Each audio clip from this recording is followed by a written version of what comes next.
यहाँ पर एक मैट्रिक्स इक्वेशन दे रखी है जिसको डिनोट किया गया है P X equals to Q और आपसे पूछा गया है कि नेसेसरी कंडीशन क्या होगी कि कम से कम इस सिस्टम का एटलीस्ट वन सॉल्यूशन एग्जिस्ट करे फॉर अननोन एक्स के लिए। तो किसी सिस्टम को हम सबसे पहले जब वर्किंग करते हैं कि उसका सॉल्यूशन होगा या नहीं होगा, यहाँ पर हम मैट्रिक्स पी के एलिमेंट लिख लेते हैं और डॉट डॉट लगा के क्यू के एलिमेंट्स इस कॉलम में लिख लेते हैं और इस मैट्रिक्स को हम बोलते हैं ऑगमेंटेड मैट्रिक्स।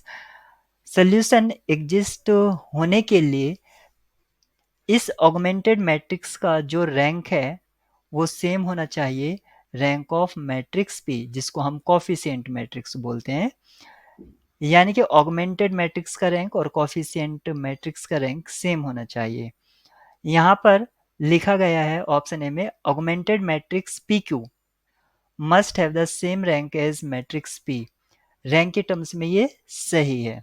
या आप ऐसा कह सकते हैं, अगर रैंक के अदर टर्म्स में कहना है, आप कह सकते हैं कि जितने पी के पाइवोट पोजीशन हैं, पी में जितने पाइवोट पोजीशन हैं ठीक उतने ही पाइवोट पोजीशन होनी चाहिए ऑगमेंटेड मैट्रिक्स में।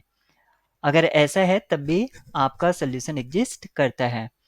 यहाँ पर ऑप्शन बी में कहा गया है vector Q must have only one non zero elements. ऐसा जरूरी नहीं है, अगर क्यू के सारे एलिमेंट्स भी जीरो हो जाएं तब भी P X equals to zero homogeneous system हो जाएगा और उसका सोल्यूशन ऑलवेज ऑलवेज एग्जिस्ट करता है, जिसको हम जीरो जीरो या ट्रिवियल सॉल्यूशन कहते हैं। तो ये ऑप्शन रॉन्ग है।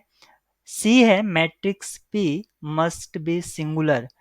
मैट्रिक्स पी सिंगुलर हो इसका जरूरी नहीं है कि सिंगुलर हो या ना हो, उससे कोई लेना देना नहीं है।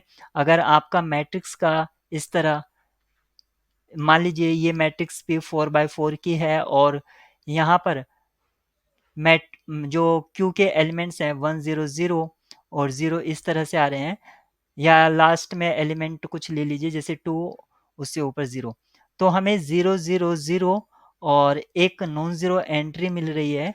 इस केस में आपका कोई भी सोल्यूशन एग्जिस्ट नहीं करेगा लेकिन पी सिंगुलर हो जाएगी।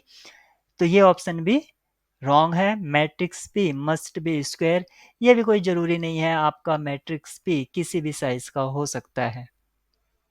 Option A is correct.